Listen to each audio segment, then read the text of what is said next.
Okay, welcome everyone.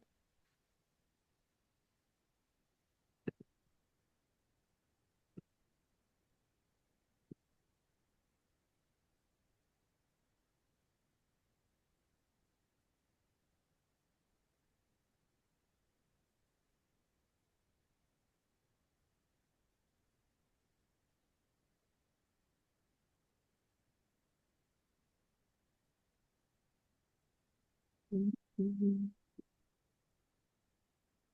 How's my screen look, everyone? Everything looks good? Yeah.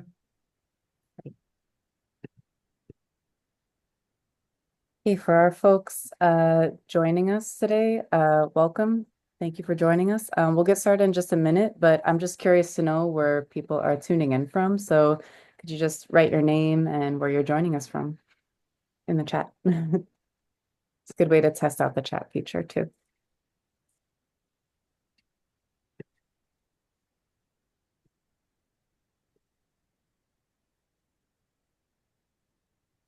Hey, Julie, welcome from Seattle.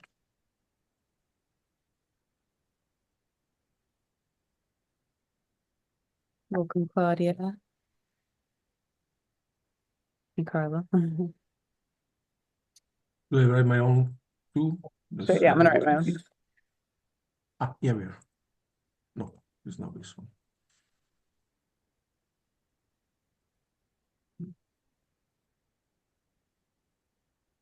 Ah,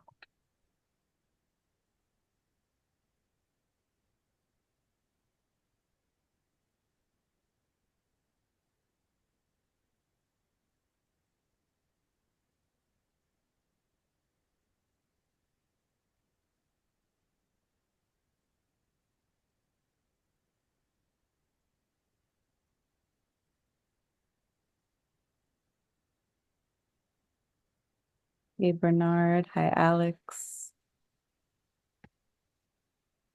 Hey, Carl and Sarah. Oh, Sarah. Hi. Past participant.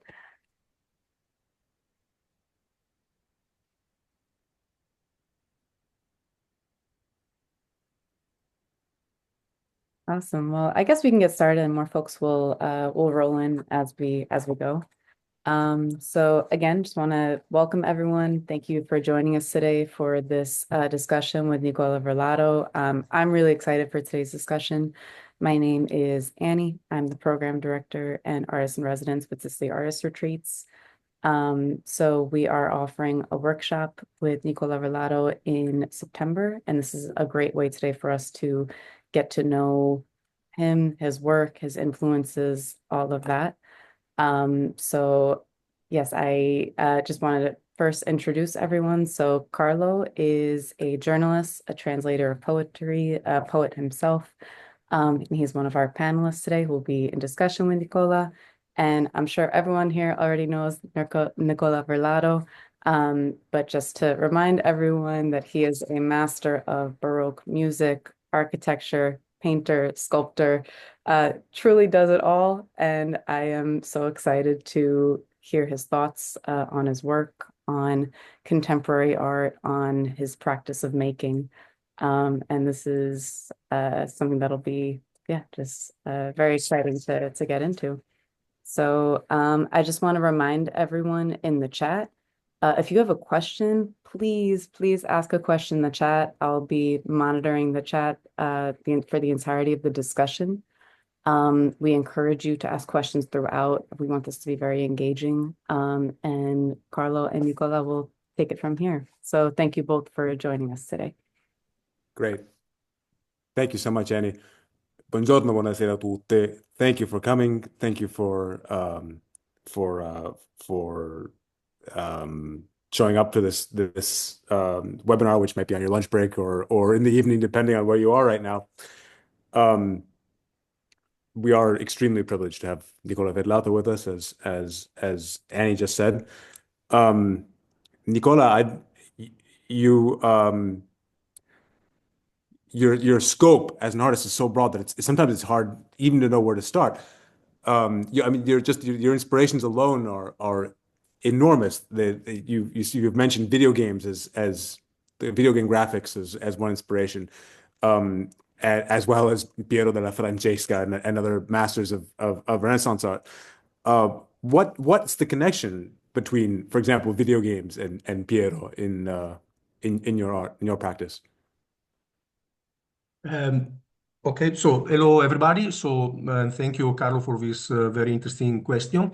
So of course, it sounded a little bit weird, as it sounded many years ago when I started to create this kind of connection between computer graphic, CGI, let's say, and the early Renaissance in Italy. So anyway, when I was like 17 years old, I saw this movie, Tron, that is a very famous one. It was like a first movie into which there was there were many very long sequences made in CGI. And if we want to see the first image, for example, Antoniette. Okay, so for example, I remember I was very impressed by these images, so we can see also the next one. And these images are made with the technique that is called wireframe. So I saw this movie and I was very impressed by this new technology. But immediately to see this kind of images created with polygons, I understood that there was a very strong connection between these very new images at that time. It was like in 1982, and these very old drawings. We can see in the next image.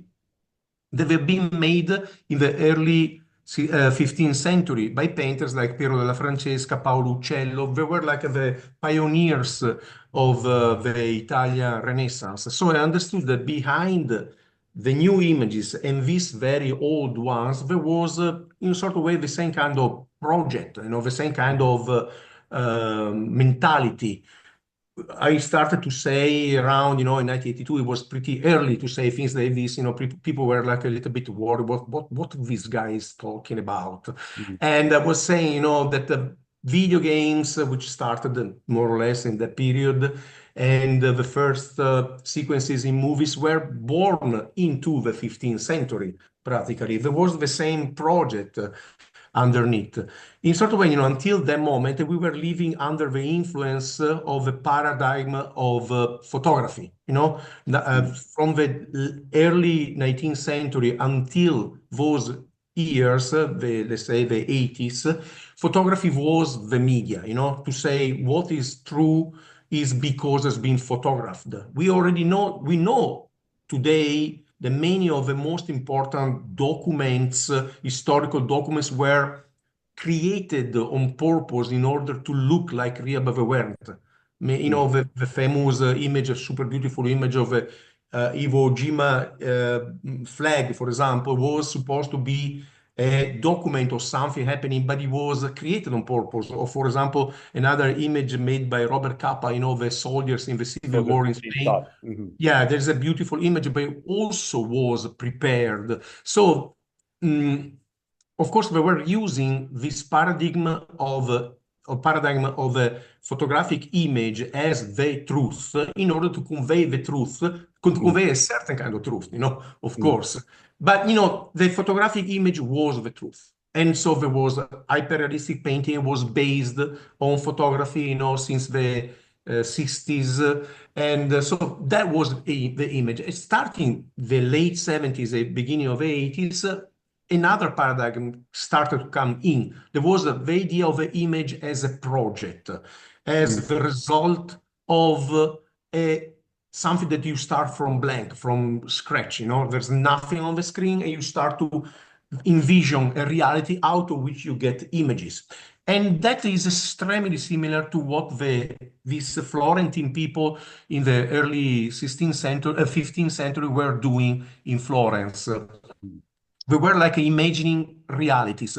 For example, up in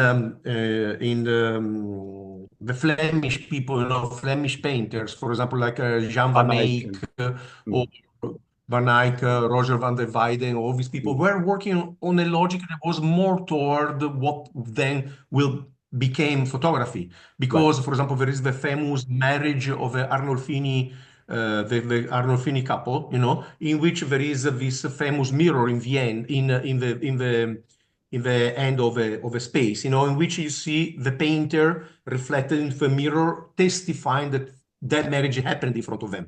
That is exactly the idea of the image as a document.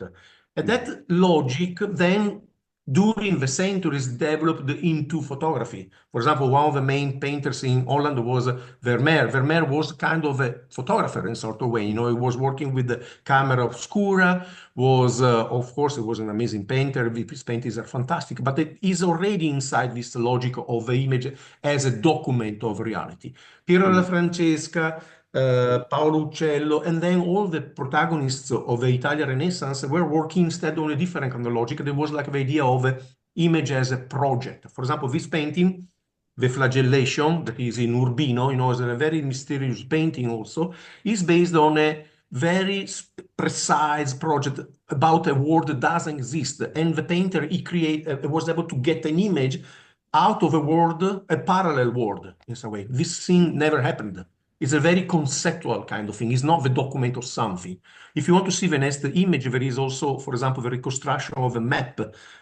Based on the painting, you can reconstruct, because it's so precise, it's so rational, the way into which has been planned, that you can make the plan, and then the next, the map, sorry, and then the next image, you're going to see a couple of reconstruction, CGI reconstruction has been made of this painting from different angles, because exactly is in a parallel world. So when I discovered this thing, I was extremely excited.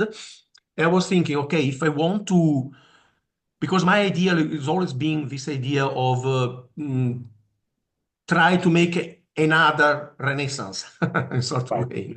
It's strange because it's a very rational image, but especially if you've seen it. I've seen it in person at the Palazzo Ducale. It's not. It feels very irrational. It feels there's something alarming about. Yeah, it's very precisely because it's so. It's very metaphysical in some way, because it is very rational or something that doesn't exist. Practically, is an utopia idea. In fact, that there are entire full books being written about this painting, because we don't know exactly what this painting is about, and it's a very complex kind of narration. It probably is a philosophical image and political at the same time. It's probably has something to do with the fall of Byzantium and the three people mean something, there being like at least two big authors writing entire books about this painting. And that's why, it looks like a very irrational on one side, but rationally expressed. So that's the power of this image, because it shows you another possibility. It doesn't show the real world. It shows a parallel world, a possible world that wanted to be depicted like a real one, practically, And so, and that I think a lot of the fascination of these works are into this. For example, other paintings like the Battaglia di San Romano by Paolo Uccello, for example, that is extremely rational, but it's completely suspended in time, because it's almost that you are looking not at the reality, but at the model of something, It's not the reality. It's like something that's being completely thought and analyzed for every point of view, and then you get the final image of this hypothesis. In sort of ways, they are all hypotheses. And I wonder why, Nicola, can I ask you? I wonder why you've been so attracted to this this kind of hypothetical world making, because in some ways it feels what Freud called the unheimlich. It feels so uncanny, so close to reality, but not real. Yeah, no, because through this kind of attitude, for me, is the way to get the best as you can from what you do as a painter. Practically, you are really the creator of hypotheses, of other possibilities. So, in sort of way, you say, what if things are like this? And I make my own idea about things. It's not like that you are exactly the photographer, which is needs a reality already existing, and then arranging with the lights and this and that. Of course, photography is amazing. A lot of beautiful photography have been made, but the full potential of a draftsman, of a painter, is exactly in creating new worlds.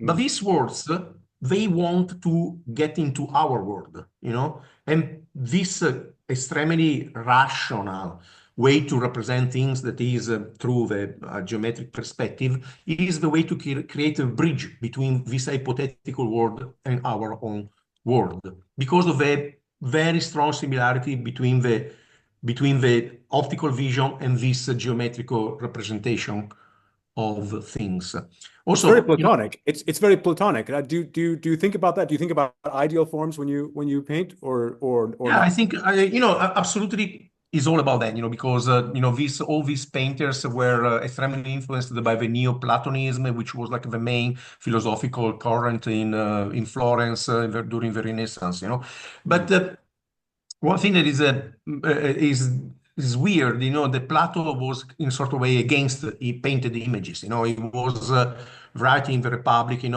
get out the painters from the Republic, the poets, all the artists in sort of way. But it's funny that Neoplatonism during the Renaissance was a lot a matter of paintings and sculptures and poetry, and it was like the other way around. They were going. What was thrown out from the door was getting back through the window in some way into Right. but was the only way to visualize these kind of ideas. It was through paintings and sculptures. Also, an idea that is behind all of this in some way, because the perspective is a way to represent rationally this space. But you have to think about this space first. And probably these people were creating three-dimensional models in order to then restitute these kind of images, because it's not just the geometry, but here is also the connection between light and geometry. So anyway, I was extremely fascinated by these kind of things, and then I wanted to put my hands into this thing. I started to introduce in my methodology of work the use of the computer since the early 90s, because of course, the early 80s was almost impossible because there were no computers, so there was no way to get to work with those very powerful computers, which were too expensive. Since the 90s, things were getting more accessible, and then I started to put also this kind of technology into my methodology of work. So we can go in the next image. So this is kind of a funny thing, because this is a frame from a Star Trek movie of the early 2000s, and so in the 80s, let's say I discovered this thing, but 20 years after, somebody else must have think about this kind of things, because this Star Trek movie was a very technological movie, a lot of CGI into it. But if you look in the background of this image, there is a painting hanged on the white wall, And in the next image, we're going to see what painting it is. And is this one by Paolo Uccello, one of these masters of perspective, that is in Florence, Santa Maria Novella. It is so weird to see this image in a science fiction movie. And probably somebody else had this idea to connect this world. They look so far. But to me, it's interesting to see that, things are circular in a way. Once a project of the 15th century today is again relevant. It's not just for me, also for this other person, but everybody that works in video games, in animation, and things like this, is practically working into the project that these people set up in the 15th century. Of course, during the years, this idea was substituted also for ideological reasons with the idea of the image as a document, starting from the 17th century, when painters started to work with the camera obscura, So working with that, they put on aside the idea of the image as a project, and they started to pursue the idea of the image as a document of a reality. Even Caravaggio, for example, was one of the first to do that. And then, other painters, even, many other painters started to work with the camera. For example, Vermeer, many others, Canaletto too. And then, this paradigm of the image as a document became photography, finally, once that the image got chemically fixed on a piece of paper, first on a piece of glass and then on a piece of paper, they being able to create this new paradigm, which people wanted to get at any cost. It was absolutely necessary for ideological reasons in sort of way. But today we are again in a different realm because of a technological evolution. It's interesting to hear that this sort of contrast between, we know ordinarily we think of photography as technology, and we think of it as technology, but we think of it as part of a lineage of geometry and abstract mathematical thinking. And what you're presenting right now is that actually these two traditions are opposed. There is, on the one hand, a sort of documentary tradition of art, which is opposed to the ideal Platonic mathematical vision of art. Do I understand that correctly? Yeah, absolutely. It's exactly that. It's like again, the main difference is like that, as a this idea that the image is a document, in the end, it gets into photography. Absolutely. That's the best tool to make a document of reality. Instead, the idea of the image as something coming from a project, from a parallel world, from an hypothesis, that's exactly in the hands of painters, 3D modelers, sculptors, and all this kind of mentality. The idea is like to start from a white piece of canvas or from a reality that exists already. Okay, so that's why for me that's so important, because historically the arrival of this technology readdressed again our idea of images toward images that you can do starting from scratch, from nothing. And that's the place for painters and from draftsmen. You take a piece of sheet, and you start to draw on it, a piece of paper, and you start. That's very interesting. That's very interesting. And it's interesting that your work unites the two, or that maybe just the simple fact of sitting down as a draftsman, not when drawing on your sheet, is an act of uniting the two. Has your work always been synthetic like this? Has your work always been have you always grabbed several like opposing traditions and tried to put them into one? To me, it's all The about tension? And is that the tension that makes your paintings work? Is that the yes, underlying war? No, but to me, the tradition is just one, The tradition is just about, let's say, classic paintings, classic painting and classic sculpture and painting, etc., etc. So the only thing is like to add new tools, more tools to make it more effective, because we are living in a world right now in which we are used to a certain kind of images, and these images in order to work, have to get stronger and stronger. So through the use of these new tools, you can control a lot of more complex phenomena than in the past. For example, I made paintings into which there are cars, for example. For example, if you are a painter, it's very difficult to paint technology, to paint a car, to paint, I don't know, I remember once I painted a Ferris wheel. So they're super complicated objects.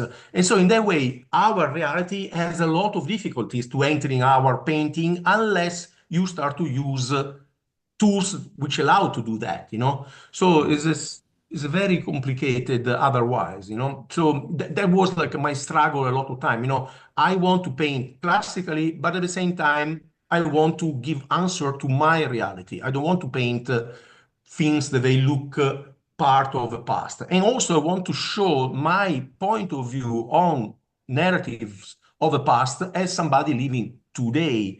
So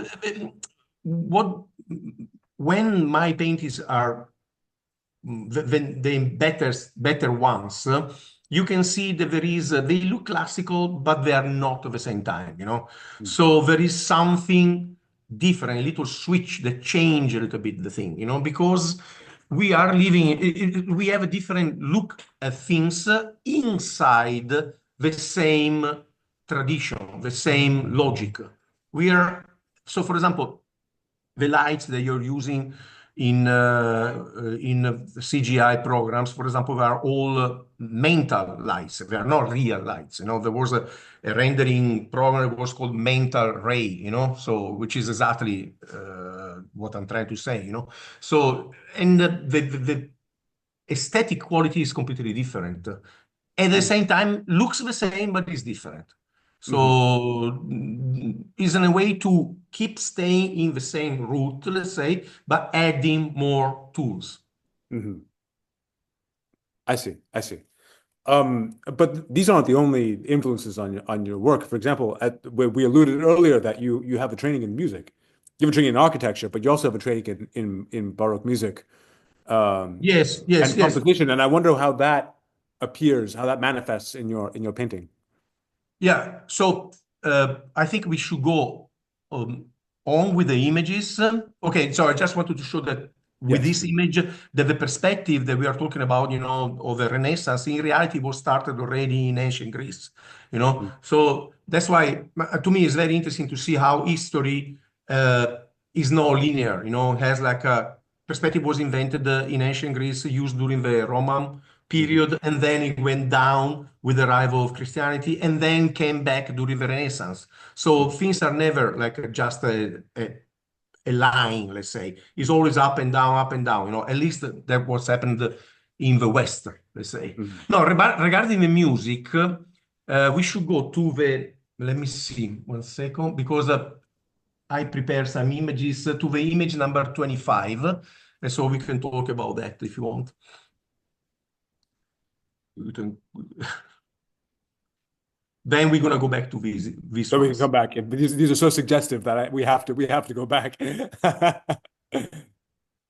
So, okay, this is Beethoven, no? And so my relationship with the music is like, I studied music for a very long time when I was a little kid, since I was 9 years old, I started to study classic music, classic guitar, and then I studied the lute, and then I studied composition. So I was always like in between painting on one side and music on the other side. And I was extremely attracted by music. But then, I understood that probably I was much better into painting. So I put music on the side. I'm still playing music, I'm still composing, but it's not my main thing at all.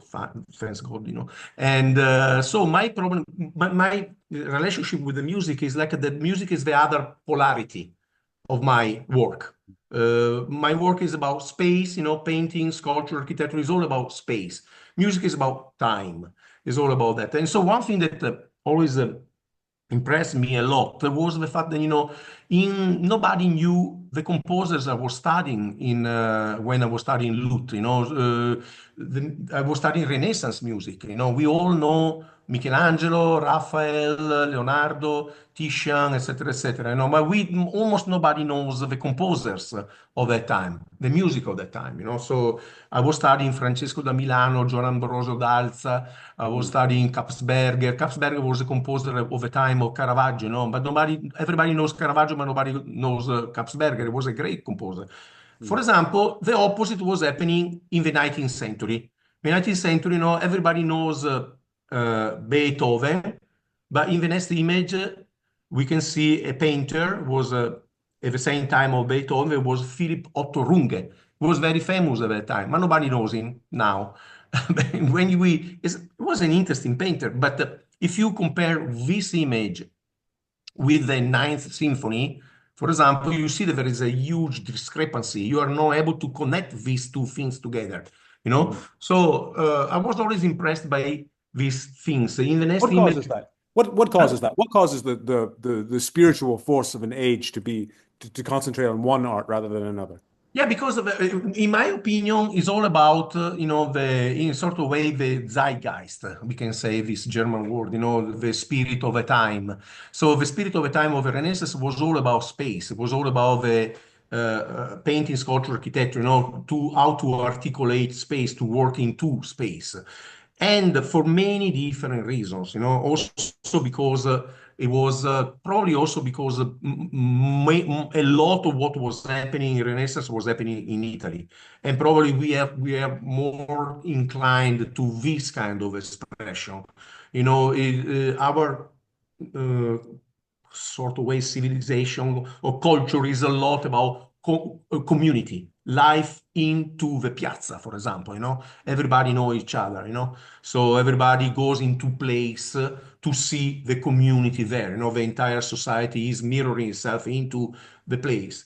In probably in Northern Europe, society is much more individualistic. When you go to a concert, you don't want to hear nobody talking around, So into a piazza with a sculpture, with a painting, everybody can talk, nobody care, So it's all fine, When you go to see a concert, you are into yourself. You even close the eyes and you let the music creating landscapes into yourself, So it's more about time, it's not about space, practically. You create space inside yourself, And painting and sculpture is all about communal life, at least the Renaissance painting.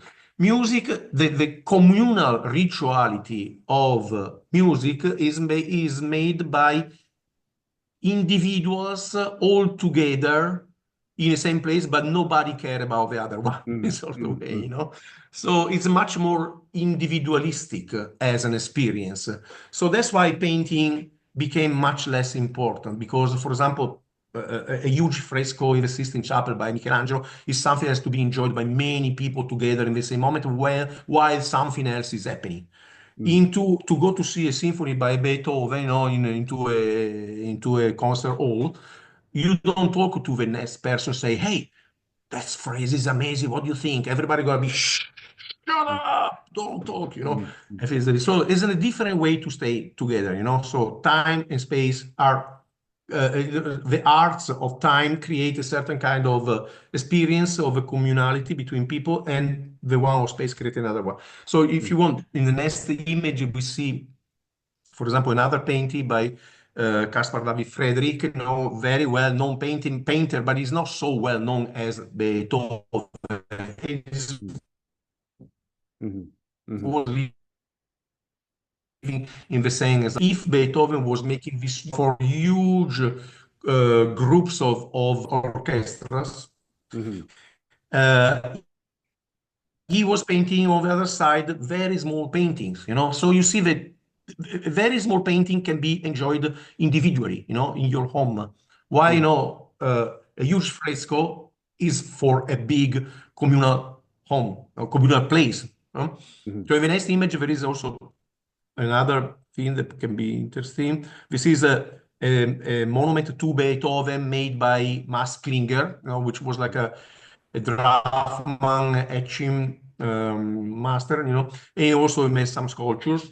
And as you can see, is a nice work. He wanted to express this monumentality of the music of Beethoven, but in my opinion, is a complete failure compared to how the music of Beethoven is able to open huge horizons, and here the sculpture is not able to do that, because in the 19th century there was this idea of the infinite, you have to talk to express this idea of the infinite. A sculpture and painting is all about the opposite, the limits, the shape, the form. So so it was like it was the moment of the music. It wasn't the moment of painting and sculpture. In my opinion, there are two different civilizations. In my opinion, the Mediterranean countries of Europe has a certain point of view in terms of culturally, then very different than the northern countries of Europe, So they are in a sort of way two opposite civilizations which are working about the same problem, that is to bring back God in the world through art, because in my opinion, that's art. That's what art is doing, is bringing the divine in the world through the experience of art. But in Italy and the Mediterranean country, included France, it was all about the plastic arts. Let's say plastic, in Italian we say arti plastic. The plastic. But in Northern Europe, it was all about the music, in my opinion. And there was the same problem, but seen it from two different points of view. So to go back to the beginning to your question, my relationship with the music was like a very complicated. I saw what happened to me to understand the relationship between music and art was like about it was like the birth of a tragedy through the spirit of the music by Nietzsche, in which he was putting together, the Dionysian and Apollonian, these two opposite polarities, and he helped me understanding a lot. And in the next image, we can see also another protagonist of the German Romanticism, Wagner, and the next one, the painters of the same time of Wagner working on the same narratives of Wagner. Next image.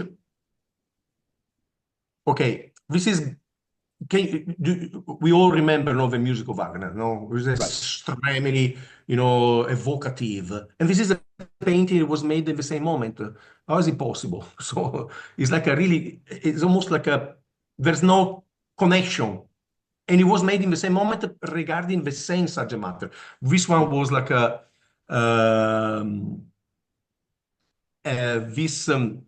yeah, I saw a question by Kardowski about the Reformation. It's all about that, in fact.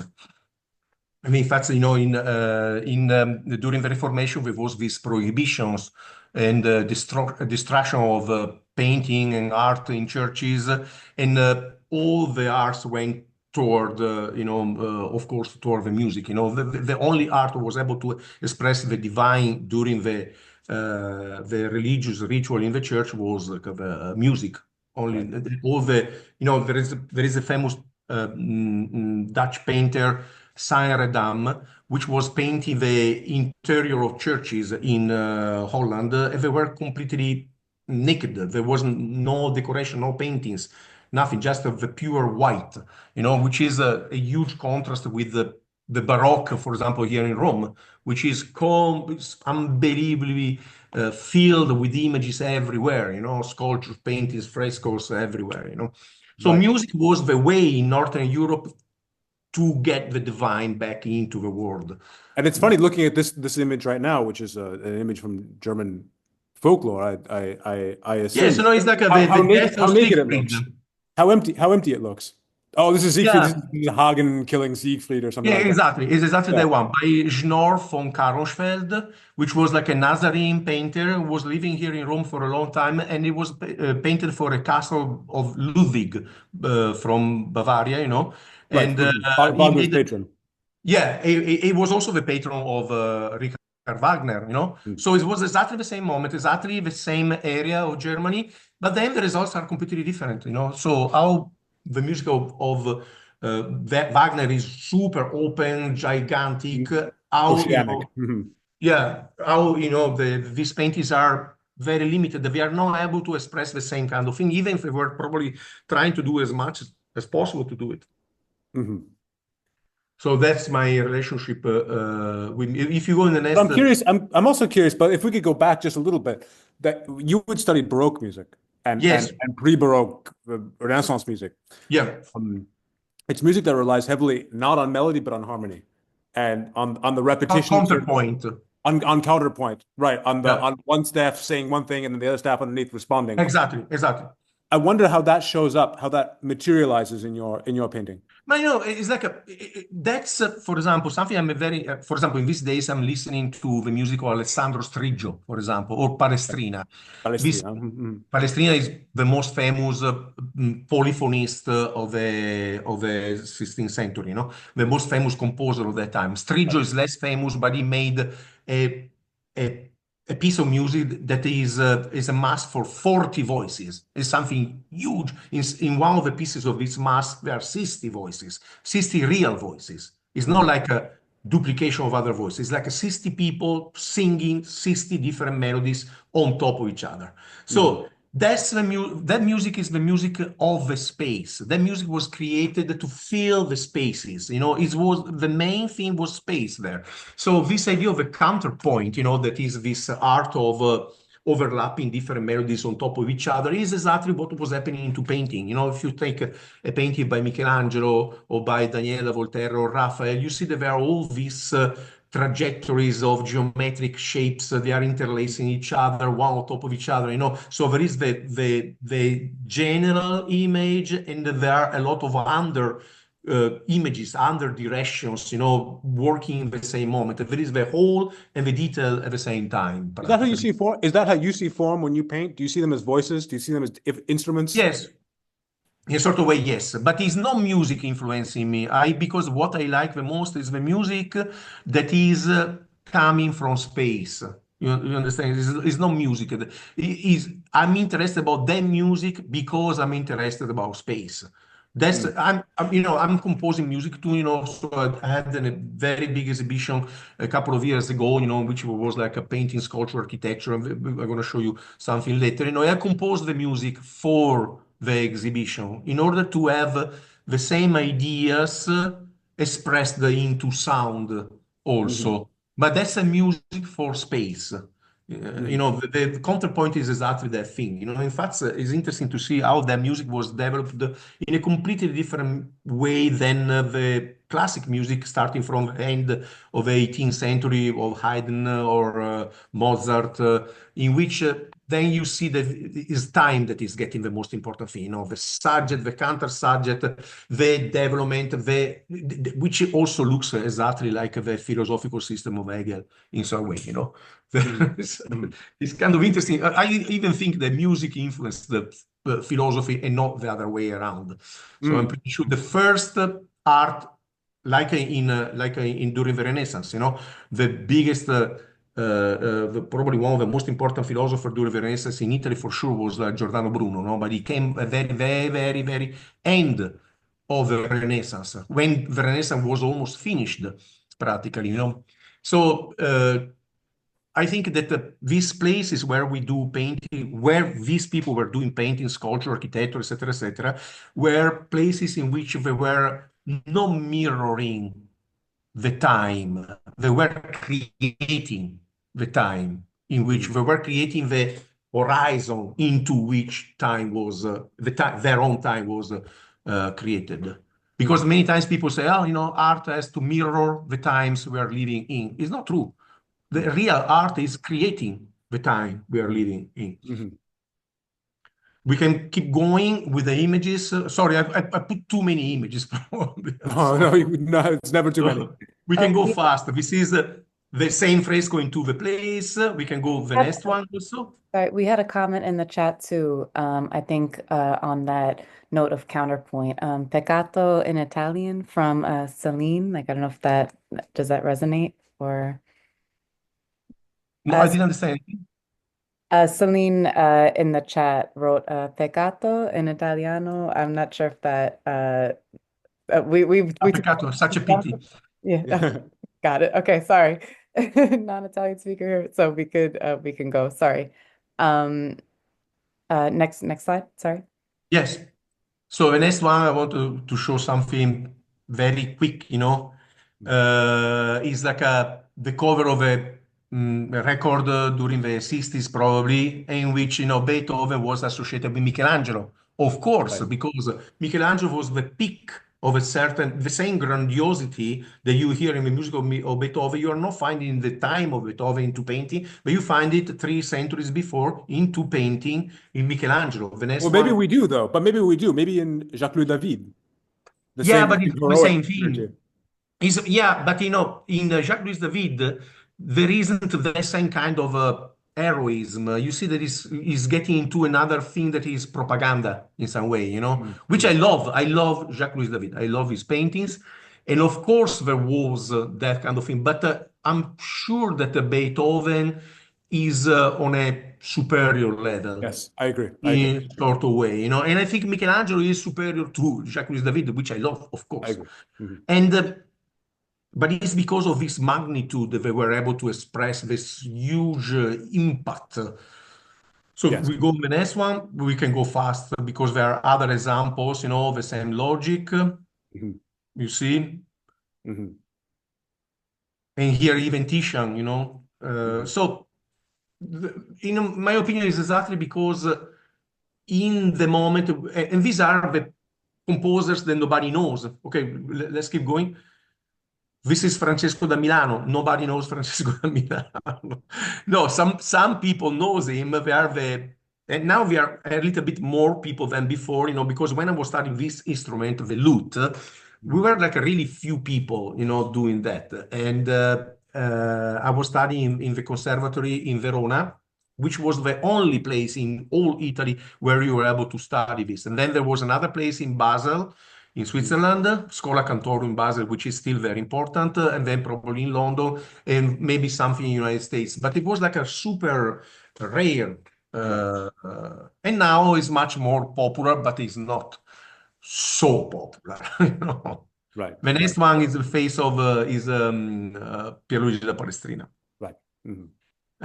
Which is also not so well known. Everybody knows Beethoven, but not Piero della Palestrina. The only thing is that the Piero della Palestrina was studied by Beethoven, was studied by Mozart, by Bach, by everybody, because it was the master of counterpoint. When you study counterpoint in the conservatory, practically you are studying his music. Right. Right. Mm-hmm.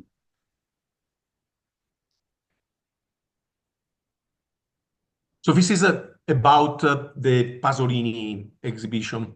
Right. I wanted to let me I just very briefly before we speak,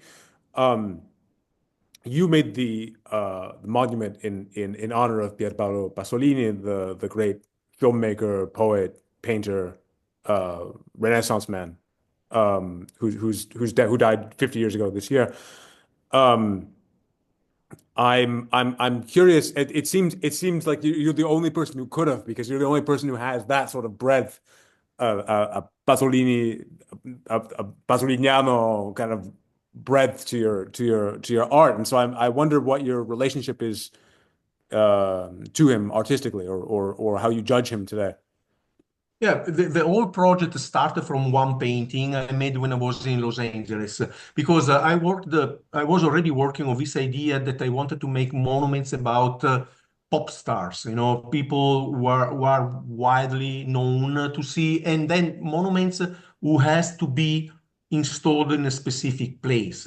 For example, I was working on Michael Jackson. For example, I was working on Robert Johnson, the bluesman, meeting the devil in at the crossroad. So I was always attracted by this kind of narratives, which imply also the fact that something can be made in a specific place. Because I think that in the end of a story, painting and sculpture are, as I said before, arts of a space. So they need to get a certain point completely connected to a place.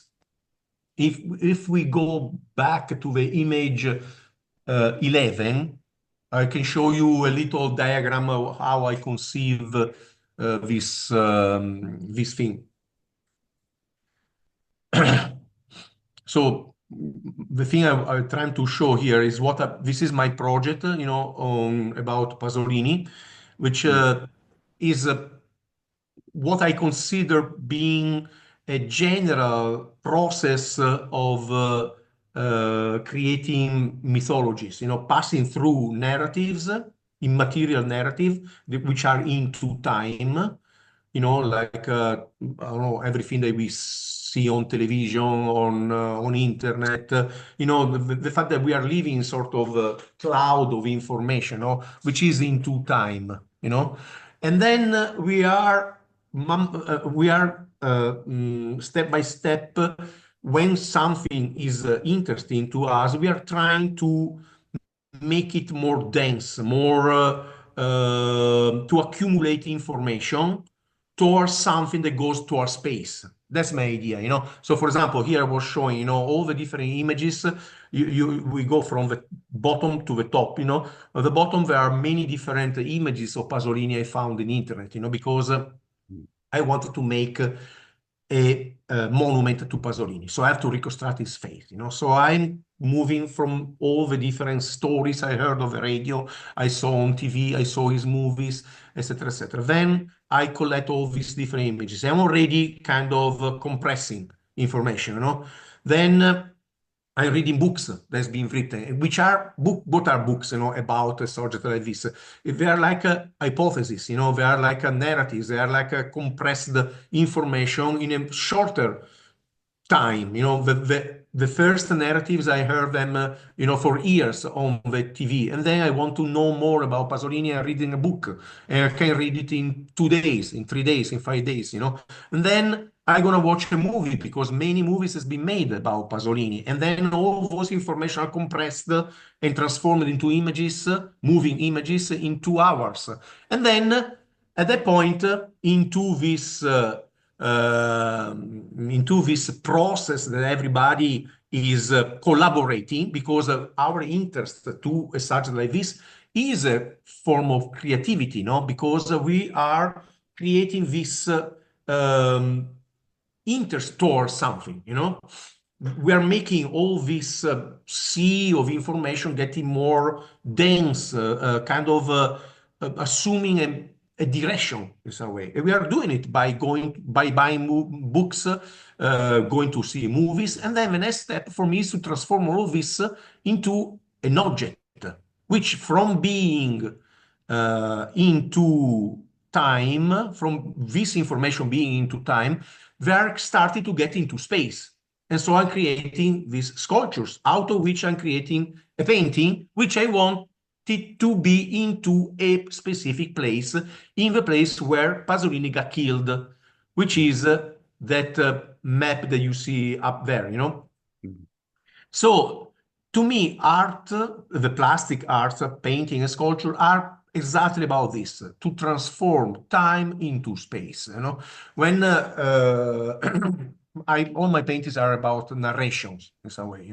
It's all about narratives. I'm practically never do paintings which are about generic things. Sometimes I did it, but my main focus is to represent narratives. And by doing that, you have to go through a certain process, which is exactly this one, this process of compressing time into space.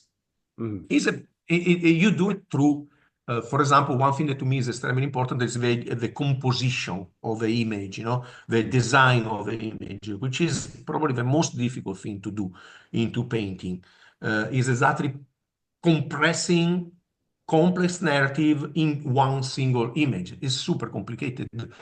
So, for example, you can see in the painted image in this diagram, that's a detail of a very a large painting, which is probably the most complicated I made. But if you go back in time, you see that this kind of process has been made also by during, for example, the Christian narratives, for example, in the Catholic Church, is all about that.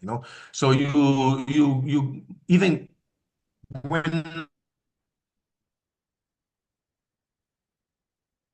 the Sacco, in Assisi, those paintings were all Giotto and the other painters working there in Assisi. Those narratives were all about Saint Francis, a new saint, which was seen as the second Christ, in a sort of way. There was this tradition, which was like a popular tradition, And then the church understood, we have to work on this, Let's make a big church to renovate the faith into Christianity, and let's create a new iconography, So all those people, and their works are amazing to me because they're fantastic. How they're being able to immediately create new iconographies out of nothing, practically, And then they did exactly this, They transformed a narrative that was in the mouth of everybody. Everybody knew about Saint Francis at that time, at least in Italy, but probably also beyond Italy. But they're being able to respond with these amazing images, which being able to compress all these narratives into these iconographies. So I try to do the same with Pasolini. Pasolini in Italy is seen almost as a saint. He was a super controversial figure, of course, and very complicated. He made some very complex, even almost unwatchable movies. I don't know if you ever seen Salò. I saw it, but I almost fainted at the end of the movie because it's so heavy, But anyway, it was like and everybody today here in Rome, particularly, there are still the people who knew him. I saw people crying in front of it, because they knew him and they say, "Oh my gosh, I knew him personally." To see him painted in this way, they were getting really moved. So to see all of this, I was thinking, this is fantastic. So, it's fantastic to see, that people are sharing narratives, and narratives are what make our identity. And so, as a painter, because I was always tortured by this idea that painting became irrelevant, in our times. So when I was a little kid, I was always wondering what should I paint? What is the theme? What is the narrative? And then I was always thinking, but movies are much more important, and maybe I should be a film director instead, or maybe I should be a comic book artist because comic books are more important, or maybe video games. And then is just about the fact that we are victim of this narration, that we think that the world of images is the world of movies today, but those are not real images. They are images that they appear and disappear immediately. They are not able to create a place. What images are able to do, and you can see it in many different cities, particularly, for example, here in Rome, they are able to transform space into a place. So to give the identity to a place. And this thing is still extremely important, because our societies are killed by the fact that people are not able to identify into places practically. All the peripheries around the cities are horrible because people cannot be proud of living in their place, So the Pasolini got killed in a horrible area of Rome, that is Ostia. He's supposed to be nice, but in time he developed a lot of criminality. It's kind of dangerous, And so I was thinking, since he died there, and everybody knows about that story, so let's make a monument, something which gonna give a new identity to this place. Because it's all about, monumentality. If it's imposed upon people, it's gonna get refused. But if it's coming from the people, coming from the narratives into which people are identifying, he has a completely different kind of logic. In fact, all my show was about this hypothesis. I never made it really, but I still receiving calls and messages of people asking me, but when you're going to make this thing? We need that. So now there is something that is going that direction. But of course, there is a lot of politics involved. It's not easy, But I was really struck to see how painting and sculpture can become relevant for a community. So it's all about the fact that you as an artist has to put yourself at the service of a narrative instead of, because there is a lot of people who think that they are doing public art just because they do their own thing into a place, into a public place. And then people are getting annoyed most of the time. They are refusing these monuments because they are just the expression of a narcissism of the artist many times. Instead, if you get out of this pedestal on which you put yourself, as an artist, I'm the artist, everybody has to respect me. And then you go down, and then you start to look where people need you to represent their own narratives.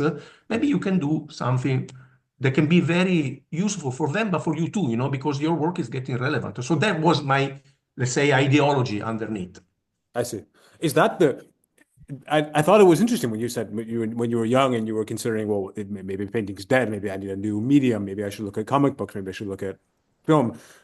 You were talking about media that were concerned with time. Even the comic book is concerned with time.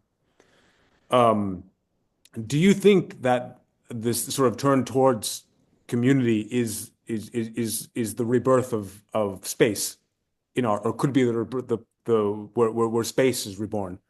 Yeah, as I said before, the life of a community is happening in spaces, in the piazza, in the street, all these kind of things, And so when you see, the work of art is exactly that thing, it's like the work of art is a place, is a painting or a sculpture, is the place where the internal mind is getting connected with the external world into an object, who stays in the place. It's a sort of miracle because they are really opposite dimensions, finding one place to stay, And this uh, object is able to create a certain idea of a sacred, you know? So in that way, you are protecting a piece of territory.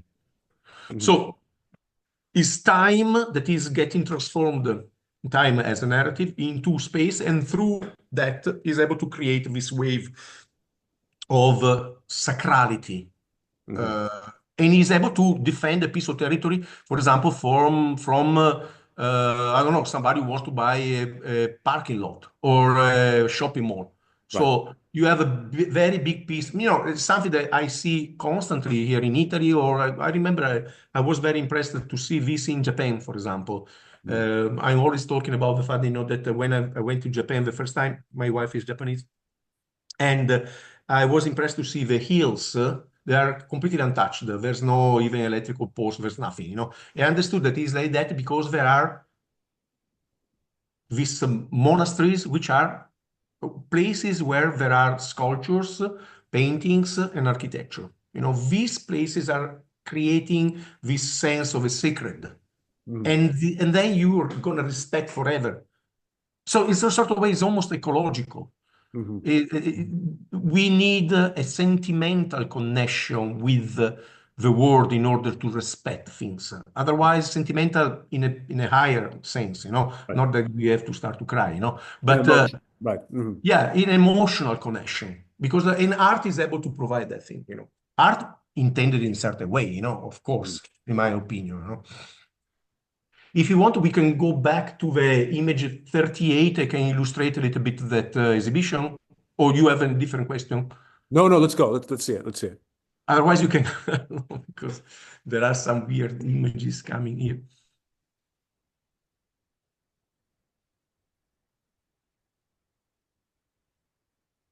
Yeah, what was like a 38? Yeah.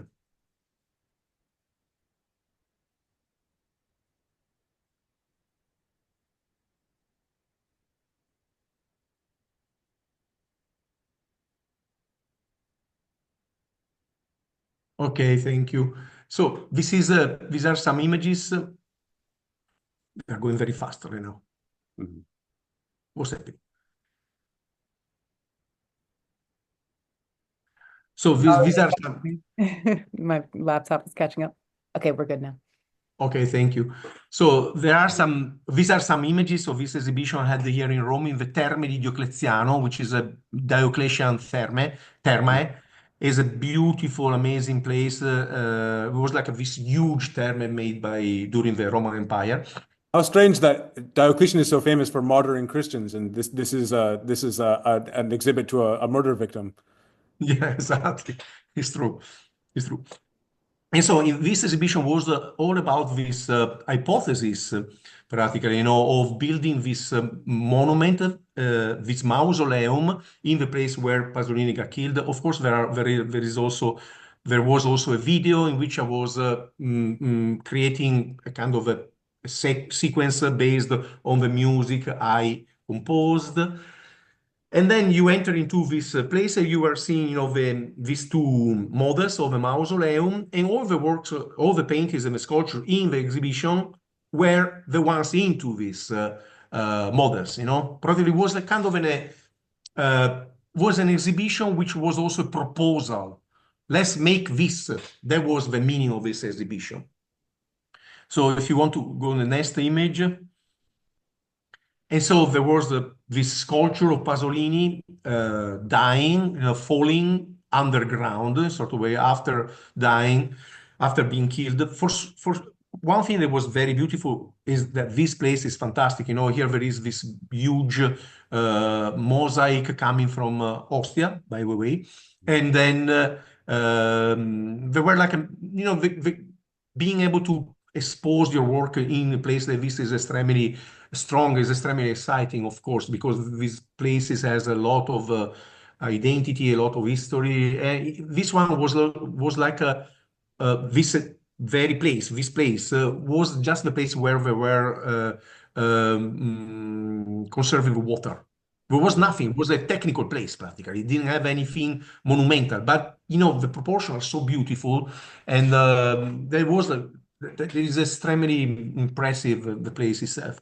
Then, you see a huge painting in the background, that is a painting that I made based on a painting by Caravaggio. I used the same composition. The Calling of St. Matthew, I think, right?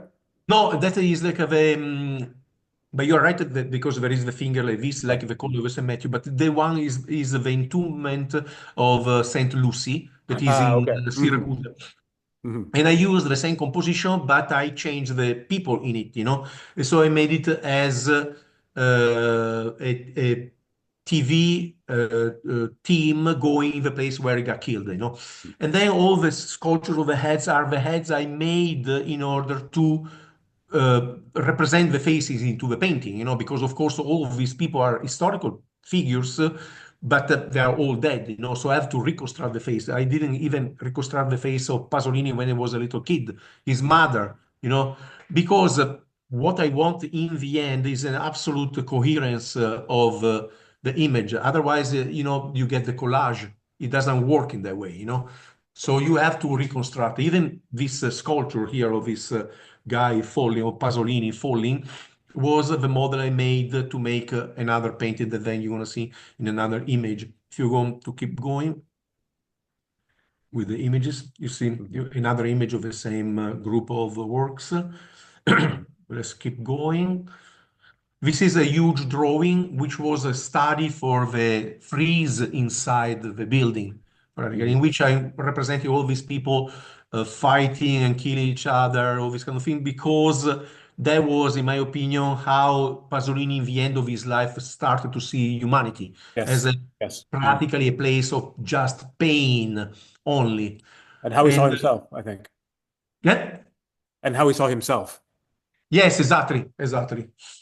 Yeah, and so this was like a portion of this frieze to be painted inside a cartone, let's say, as we say in Italian. So next one.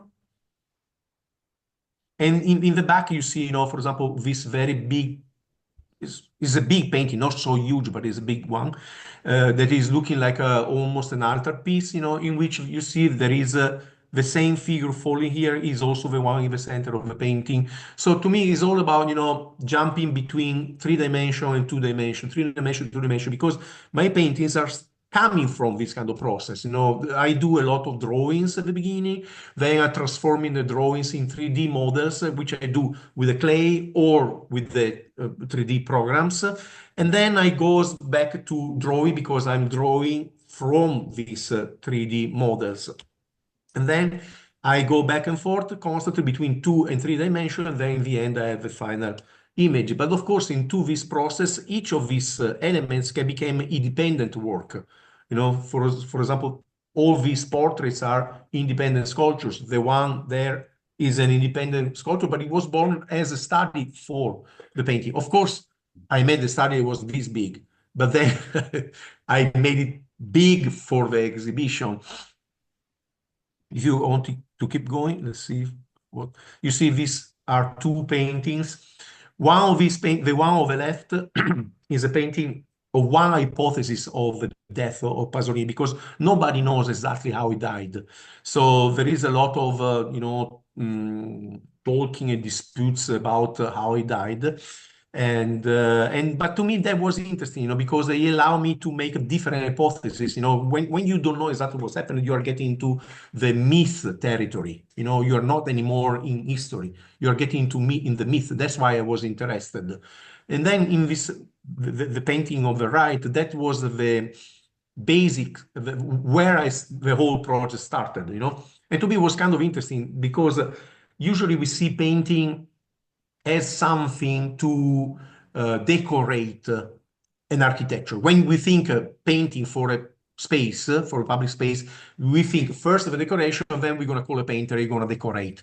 But many places are born, for example, churches in Italy, for a list, are born out of a painting. First there was the painting, which performed a miracle, and then they built around a building. So in this case, I tried to do the same. First, I conceived the architecture inside here, and then out of this painted architecture, I started to figure out how to expand all of this into the real space. But if you think, for example, what is the beginning of Western architecture, that is the Parthenon, let's say, in Greece, what is that? It's just the roof to protect the statue of Athena inside it, So that's the real architecture is something that depends from sculpture. It's not the opposite. You don't put the sculpture just to decorate the architectural space. So in my opinion, the real architecture is just the protection of a work of art. So that's also something that I think I understood while making this project. If we want to go in the next image, maybe there is this is another hypothesis of the death of Pasolini, but he's into Elizabethan times in England, because Pasolini wrote about also Christopher Marlowe, the great tragediographer, no? And Marlowe died in a very violent way too. Yes. Yes. One of his friends, how to say, he put a knife in his, stab him into an eye, practically one of his friends, while he was waiting for a trial for blasphemy. Right. And it was there at the docks in London, so I tried to represent this thing. But the face of Christopher Marlowe and the guy who's killing him is exactly Pasolini, and the guy is the one who supposedly killed him. Yeah, he was arrested for it, but we don't know if it was really him or was somebody else. So this is another hypothesis. And so all these paintings have to go into the lunettes. How you call it in English? I don't know. Under the dome. Yeah, the lunettes under the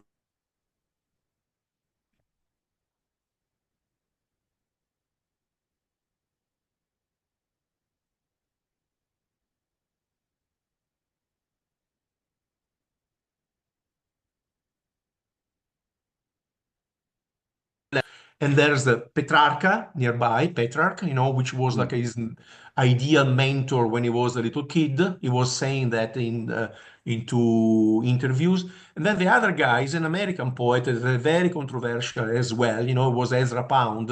Right. And he interviewed Ezra Pound in Venice. There is a beautiful interview. To me, it was very interesting, because Pasolini and Pound were coming from the absolutely opposite polarities of the political spectrum. But it was, to me, very moving to see that these two people were talking together in the little house of Pound in Venice. And Pasolini really wanted, there is this RAI, the public Italian TV document. It is beautiful. It's extremely moving also because it's talking about the failure in modern times of poetry.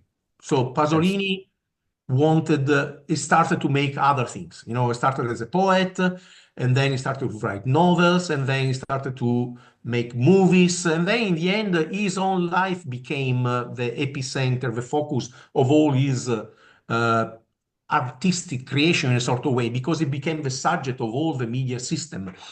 Right. That's why I was very interested about that. But on the other side, Pound, when Pasolini is telling him, you wrote beautiful poetries.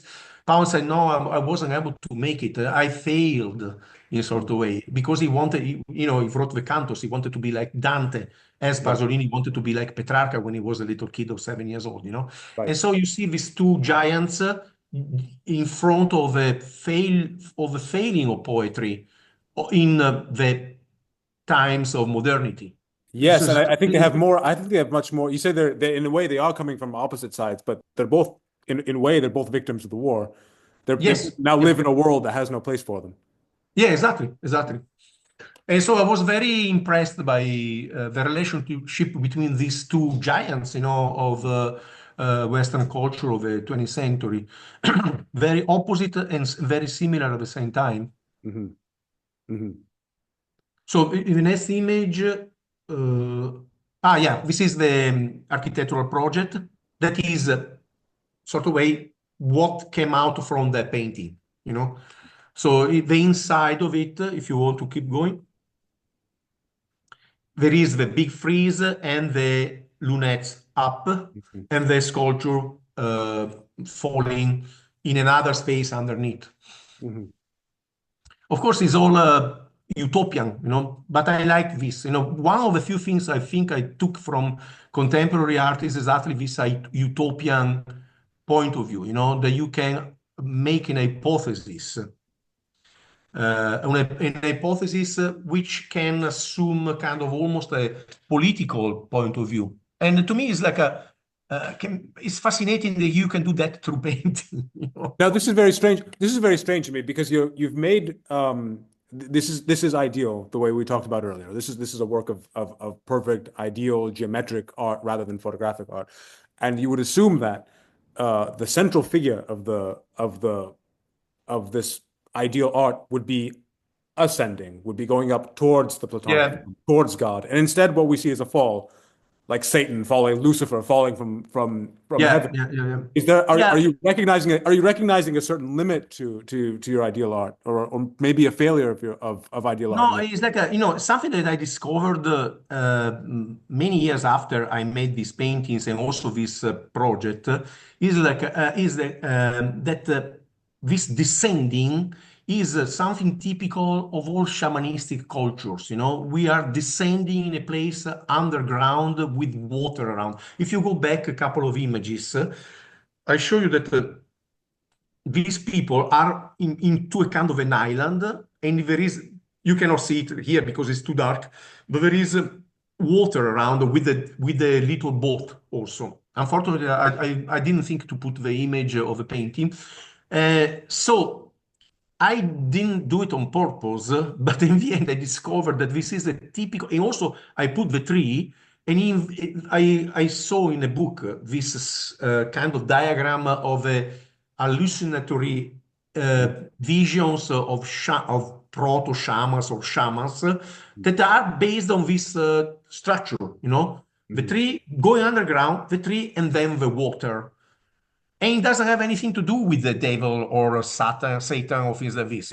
Is this very archaic form of mysticism, and I was extremely surprised when I saw it. But then that thing made me think that by doing painting,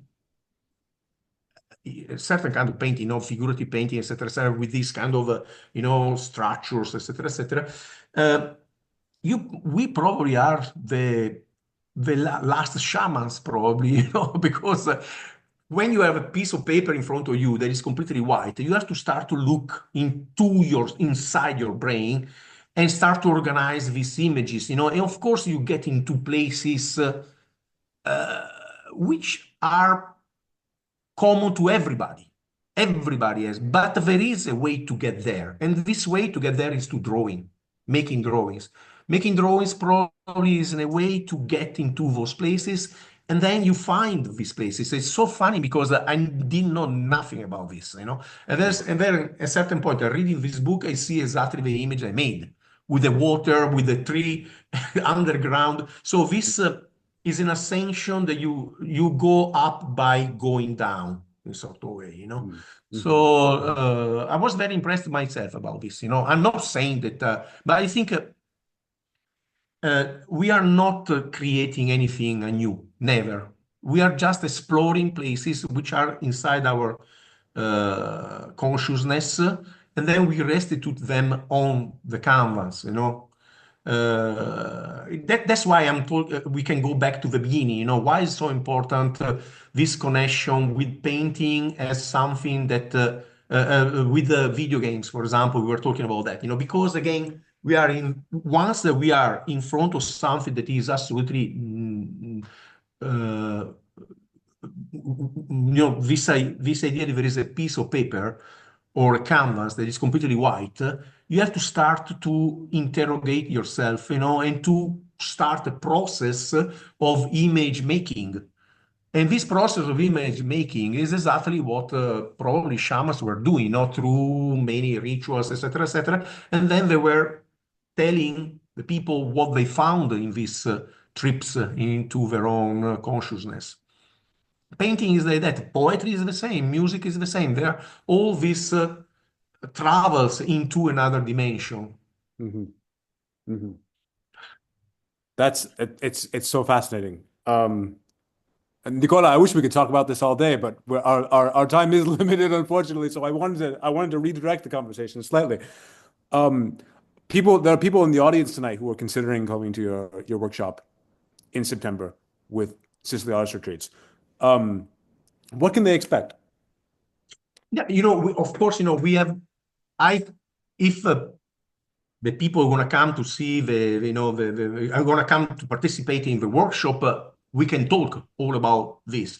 Of course, what we're going to do is going to be something very specific because we have a very limited amount of time. So we're going to focus on painting exactly in the way in which I'm usually painting, that is in a sort of way reflects exactly what we were talking about until now. I'm painting from the famous indirect painting, from grisaille to, through different layers, one upon the other one, we get to the final painting. It's coming from the idea that is almost painting a sculpture. We have a black and white sculpture we create at the beginning, and then layer after layer, we are putting all the colors. So we are finalizing the painting with the colors. The sculpture is finishing through the colors practically. So that's what I'm gonna teach. And of course, gonna be all about, of course, it's gonna be oil painting, and it's gonna be about figures. We're gonna work on models, in pose, and we're gonna work through all this process. But this process, it looks like that. Okay, so is whatever is each process can be okay. But working this way implies all we were talking about until now, imply this idea that you are, instead of having the reality in front of you or a photography in front of you, and you just copying, you have to set up a form, and then layer after layer, you see this reality getting created, So it's a completely different kind of approach. In fact, during the Renaissance, they had this idea of the image as the result of a process. They were all working this way with the grisaille and glaze after glaze after glaze after glaze. They were coming at the end, Of course, a painter of the 19th century, for example, like Renoir, or Manet, or Monet, they just had something in front of them, they started to copy, But if there wasn't nothing in front of them, there were no their paintings, It's a completely different kind of approach. And that kind of approach is very close to the idea of the image as a document, Is the other polarity. So Right. that's why it looks like what we were talking about until now, it was looking like completely disconnected from what we're going to do. But instead, it's absolutely connected. It's exactly the same thing, is the way to paint that which allowed you then to create your own reality, Right. practically, to create your own parallel world out of which you can create paintings, because there are many different ways to paint, but in a certain way to paint gives you this power in sort of way. I consider it so almost political power, Mm. to create Mhm. hypotheses, because I'm always suffered a lot, as I told you already before, of this marginalization of a painter, of an artist, in modern society. In modern society, painting is in his own corner, do whatever you want. We don't care about what you do. And to me, instead, this figure is extremely important into society to build up society. Really, a part of what is society. That's why, I proposed, I made this exhibition proposing to the community this possibility. And I was so there is immediately a response, people immediately respond. But again, you have to be at the service of something that is beyond yourself, is a collective effort. It's not just yourself. Mhm. And so the best way to to get into this, let's say, social or political process is to paint with the grisaille. And to paint with other people, maybe. Huh? And to paint with other people, and to paint with in Of an course, atmosphere with other people. of course, absolutely. Do There's you this chat? idea of the community. Right, and luckily that's what Sicily Artist Retreats offers. That's part of the reason though why we bring people to Marsala in the first place, is for that sense of community. Um, Annie, do we have any questions in the chat? Yes, one second. Actually, I wanted to jump in on this note. Nicola, the last time we were speaking about this, actually, you mentioned something that it just really touched me and it really resonated. You were saying like, when we work with others and when you make art yourself, you're enriching yourself. And then to work with others, like there are many different futures and pasts, like across cultures too. So I think like that really hit me. And then thinking about the international community that we bring in with Sicily Artist Retreats, I thought it just like that really felt powerful.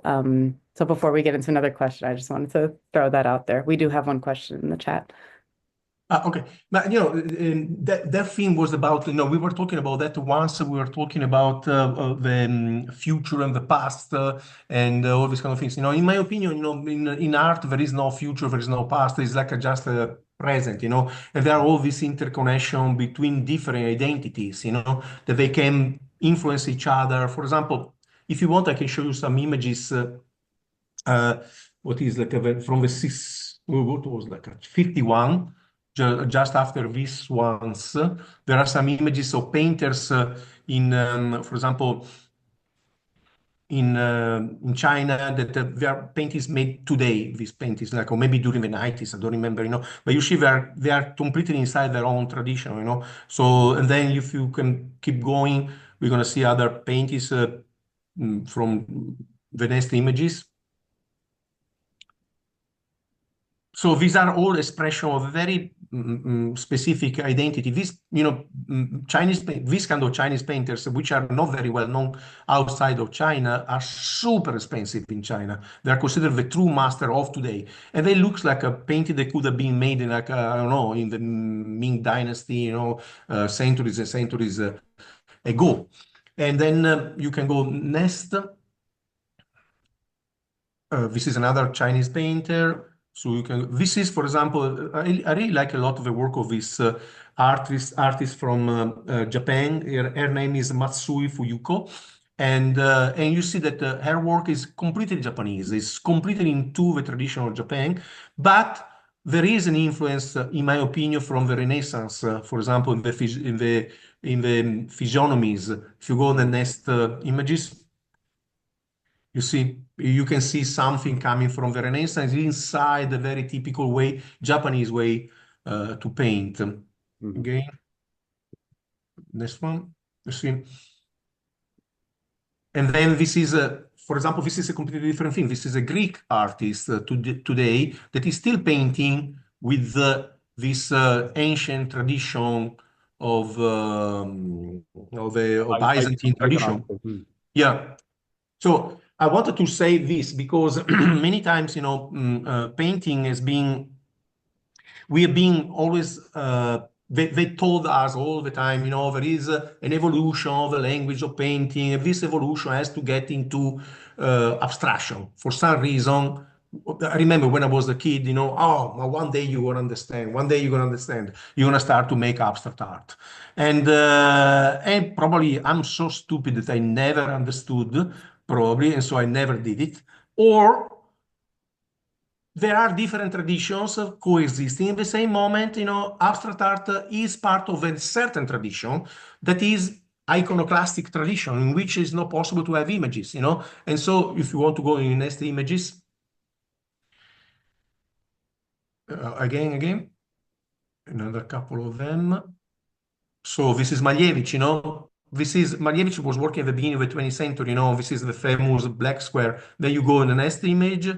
This is Robert Reimann. It's completely white, and they, when you go in the contemporary art museum, several times you find this, at the beginning. They show you this is where you have to go. This is the highest result of our culture today. But it's not the highest result at all, because there are other cultures, other cultures about images are living in the same moment, and many people don't even know. And they are maybe extremely important in certain countries. So if you want to go humanist images, this is a Kossuth, this is the father of conceptual art, the idea that, the writing, the photography, and the chair itself are the same thing.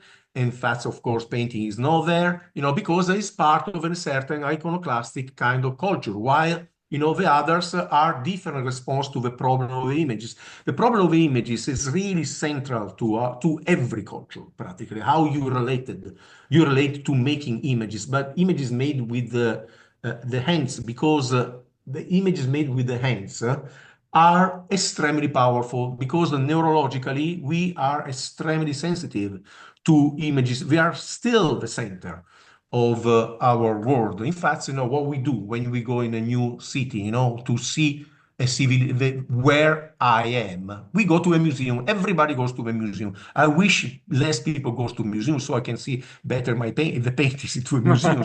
Less people, but is in sort of way the sacred place to understand where I am, practically, And so in the museum you see the images, painted images. We see the next image.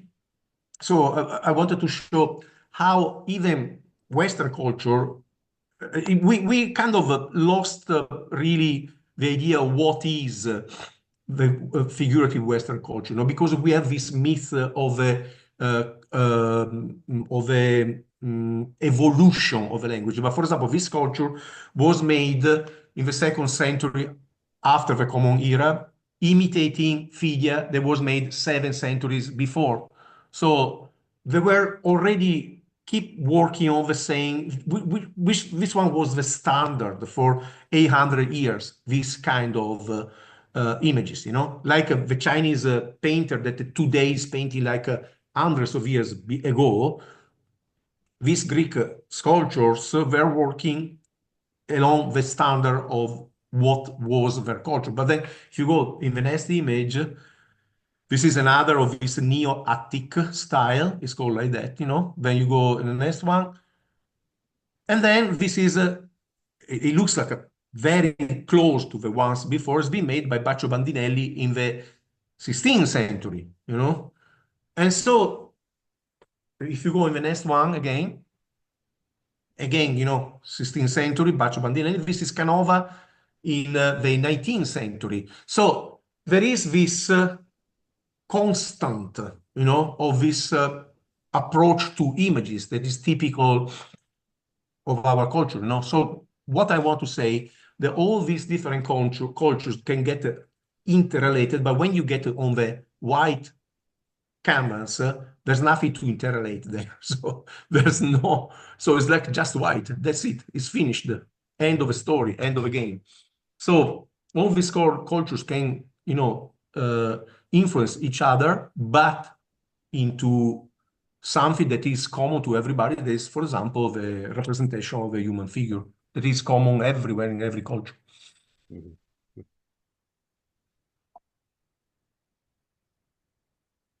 That's fascinating.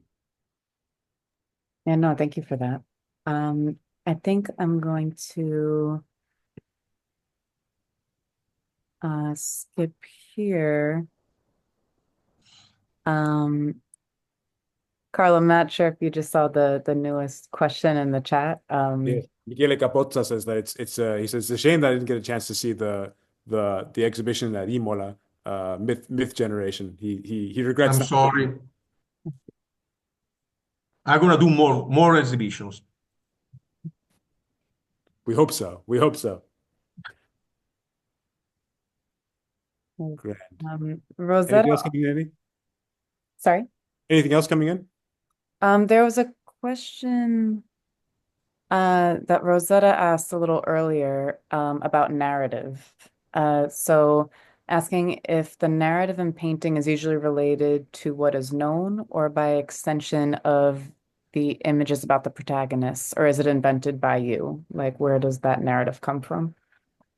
Yeah, it's a very good question, because it's true. There are different sources, let's say, of my narratives. Sometimes I do paintings, I don't even know what is the meaning of them, So I feel that but I have to create an image, and of course, then maybe even after years, I understand that there was a narrative, some kind of um, connection with something that I understand maybe later. But I'm very interested about this fact to get into a process is already existing, that is already part, is already experienced by a community sort of way. But I do both.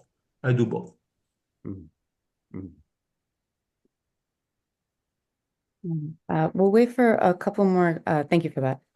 Let's wait for a couple more questions to come in the chat. But I keep asking this question of our instructors. So Carla, I hope it's okay if I jump in. Of course, yeah. So a lot of our audience, like we were saying, international, a lot of folks are coming from outside of Italy, outside of Sicily. So what do you feel is the significance to going to a workshop to create, going to Sicily specifically to create with others? What do you gain from that? What do you gain from that kind of classroom experience, that kind of intense incubation experience with others? Yeah, so why come? And I think it is extremely important because Sicily is, again, I'm talking more or less always about the same things, but it's a very interesting coincidence because I have this complete worshipping for ancient Greece and the birth, of, let's say, I don't know, of Europe in sort of way. At least I think that it started there, in my opinion. And Sicily was part of was Magna Grecia, Magna Grecia. And this, I think, is a magic place where you see really in the landscape, you see in almost everything surrounding you how that miracle, that cultural miracle was possible. And it's an amazing opportunity to go there, reflect upon the process of making art and this and that in the place where these things were born. There are some amazing sculptures in Sicily that, there are not even in Greece things like this. There is one in Palermo, there is one metopa, with Attaeon and the dogs, Attaeon getting killed by the dogs, which was my inspiration for my own version. The more I'm aging, the more I'm interested about this beginning, of this, because of course, ancient Greece, Sicily, etc., there were the Etrurians, all this weird place that is Italy, all this civilization and different population were living in Italy, were extremely influenced by all the different cultures around them, of course, the Egyptians, the Assyrians, Babylonians, Sumerians, everybody, the Cretan, and all about. But there was something weird happening there. There wasn't a way to digest all this information, which was like really unique. And it set up a completely different kind of, a different world, which was coming from everything was around, but it created different results. And it can be very interesting to see if what we're going to do there going to connect so much with the I think it's going to connect with the place. We're going to understand better. Even for myself, it's going to be a very important experience to be there and thinking about painting and practicing painting in those places. no, awesome. Thank you. We just got a nice question from Carl. So, okay, I'm going to read this out Hello, loud. Carl. Carl asked, Great painter. yes. You said art creates the times, times don't create the art. I understood that to mean art doesn't just respond to its own time. How do you think humanism in painting can help create this time? Is it by approaching certain narratives or by pushing more public art? I don't know if this question is too open-ended, but I guess it's what you have been already speaking about. So what are your thoughts on that? Yes, no, it's extremely important because this is in a sort of way not the very core of the whole problem, because as I said before, I was always struggling with this idea that art has been put on the margins, of our society. But to me, one important factor to understand is like we are working in the market, the contemporary art market looks like a neutral place where you put your paintings are getting bought by one. But then in the end, you see that certain kind of things are not really getting to the top. It's almost impossible, practically, because the market is not neutral. The market is something which, first of all, makes paintings traveling one place to another place. It cannot never get connected with places. Practically, it can't never assume this kind of political relevance, that a painting into a place can assume, because of course we are used to think, we are not anymore, we can live here or there, everything is virtual, this and that. But in the end, we are physical beings, we are living in specific places. And our physical life is really the main thing of what we are. All these stories that everything is virtual is complete bullshit in sort of way. It's not true. We are human beings, and we are physical beings that are living in specific places, and these specific places can be beautiful to live in or horrid. If they're horrid, and and if we feel disconnected, we are living a horrible life, And so to get into the political, power needs to manipulate you, to bring you from one place to the other place, and not creating any connection with the place, because, for example, you have to work with a corporation which for tax reasons has to move in another state. And you don't have to get affectionate to the place where you stay, because otherwise it's not easy to move you from one place to another. Instead, if you start to say, hey, I'm living in Sicily, I'm not following you in Milan, my life is there, go fuck you. So you understand? Painting and sculpture are a sort of defense of this humanistic point of view. Otherwise, we are slaves of the capital, of the money only, practically. So that's why, this connection with the places is assured because it's fun, because we always thinking that art is, for example, a monument, this church that we are seeing right now is one building among other buildings. But this is not a normal building. This is a building which doesn't have any function. The only function is symbolic.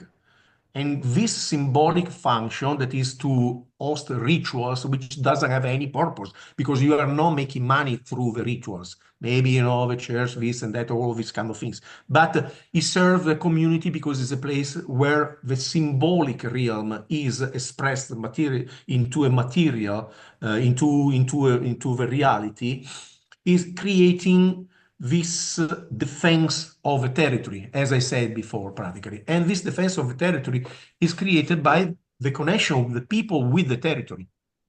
So that's why the work of art, once you build up, is like a vaccine, you create a little construction into a place which defend a huge place from other constructions of different kind. So the symbolic construction defend from the, how to say, from the parking lots and McDonald's, all this kind of thing. You understand? So that's what I wanted to say, more or less, So that's why even a very small action that can be, I don't know, building up the mausoleum of Pasolini in Ostia, it can maybe change everything in that little piece of land in the community, It can change completely the thing. But again, in order to achieve this result, it has to be conceived in a certain way. It can't be the artist who's going to say, hey, I'm the artist and this is the work of art, and then I don't care about you. No, you have to be part of the process that people already started. You have to respond to them.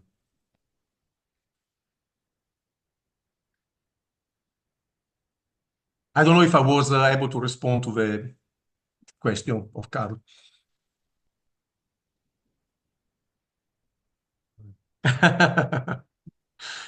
I know. I like the Carl answer. says, thank you. I need to know more politicians, maybe, or run for office. That's why I'm living, Carl. That's why I'm living here in Rome. It's super difficult, but I'm also doing that. I'm also trying to get connected with politicians. completely complicated, but you have to do also that for art. No, Mm. there is a very beautiful movie. I suggest everybody to watch it. It's like uh, I don't remember how it's about Michelangelo. It's the life of Michelangelo. It's been made by Konchalovsky, I think, as a Russian film director a few years ago. I think it's called The Sin. In Italian, it's called Il Peccato. And it's a movie in which the director really understood, in my opinion, what Michelangelo was, because Michelangelo of course, was working for the popes. No, Michelangelo was a Republican guy. He was completely against monarchy, completely against aristocracy. He was, even if he grew up in the Medici family, he was completely for the Republic of Florence. The public, how to say, government. And they was also working for the popes. But the thing is this, nobody remember the names of the popes. Nobody knows about them. Everybody remember Michelangelo, and more than Michelangelo, we remember the paintings he made. That guy, he has to struggle all his life fighting with the people of power, in order to make these unbelievable masterpieces. But in the end, what won over power was art. Art used, Michelangelo was using the politician in order to make his works of art, and art used Michelangelo in order to appear in the world. The two fingers, there's a lot of people who say, oh, the beautiful painting by Leonardo. you know, Michelangelo made it. But it doesn't matter. It became something that is in the brain of everybody. And that image was able to appear in the world using Michelangelo, and Michelangelo was using the politicians in order to get that. So, in the end, in synthesis, you have to suffer a lot, to struggle a lot, in order to make these images appearing and being in the world. Yeah, actually, like jumping off of that question, there's another question kind of related to that, the political discussion. So Michele asks, so painting should stimulate not only a political discussion, but finally any human is like looking or searching for identity out of a vacuum, just out of their individual kind of perspective. What do you think about that?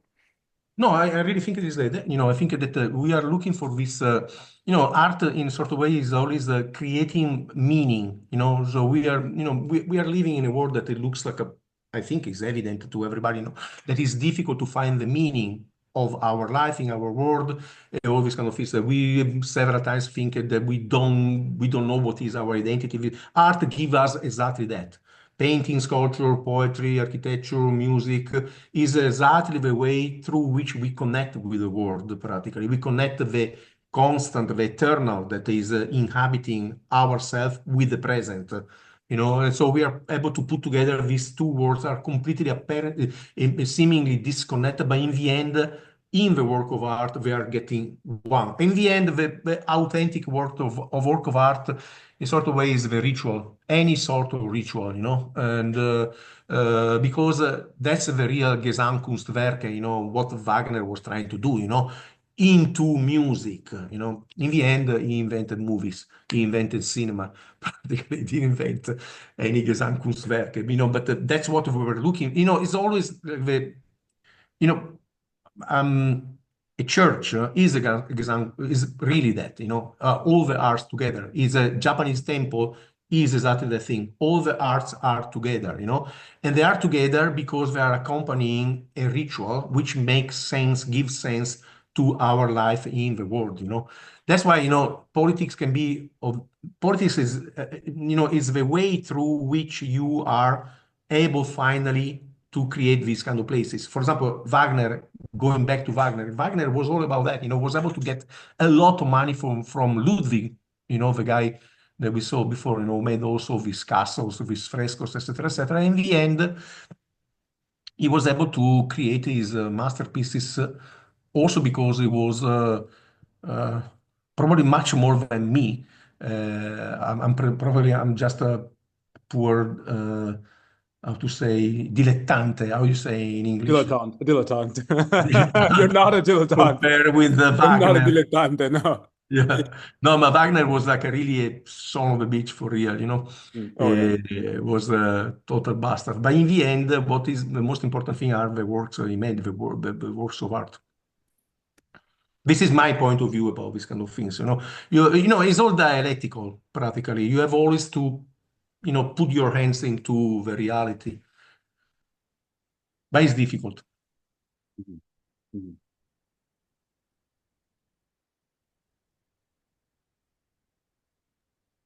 Um, like Carlo was saying before, like we can just do this all day. Like I want to respect everyone's time. So if there's no other questions in the chat, I've been just peeking here and there. I just want to say thank you to Nicola, to Carlo. Like this was incredible. I can't wait to rewatch this. We've recorded this, so this will be really lovely to revisit. There's a lot to chew on that I'm gonna be thinking about all week. I've been taking furious notes like as we've been talking. Yeah, so thank you. And I just want to go to our little, very, very short slideshow, just some of these images of Sicily. So we do both plein air painting and studio classes. Nicola's will, of course, be a studio class, but we will take field trips, site visits. Of course, you can't go to Sicily and just stay in a studio all day. So we're going to be uh, touring around, visiting local sites, and really infusing like the landscape, the culture of Sicily, like and bringing that into the space, into the studio, into this kind of like world building that Nicola is talking about, which is very, very exciting, and learning how to paint. And I really loved what you said before. You were talking about like creating your own language through painting and like empowering yourself in that way. And I think that's what we want to do. So I'm very excited. Thank you both. Yeah, and I'm really looking forward to September. So I'm going to drop my email in the chat. It's Annie@artistretreats.com. If you're interested in learning more, so Nicola will be joining us in Sicily from August 31st to September 7th. An indirect painting course. It's gonna be great. It's gonna be really lovely. Looking forward to more conversations like these in September. Thank you so much. Thank you. Thank you, Nicola. Thank you, everybody. Thank you all. Again, we'll be in touch. Have a great day, everyone. Thank you so much, Nicola. Thank you. Ciao. Ciao, ciao.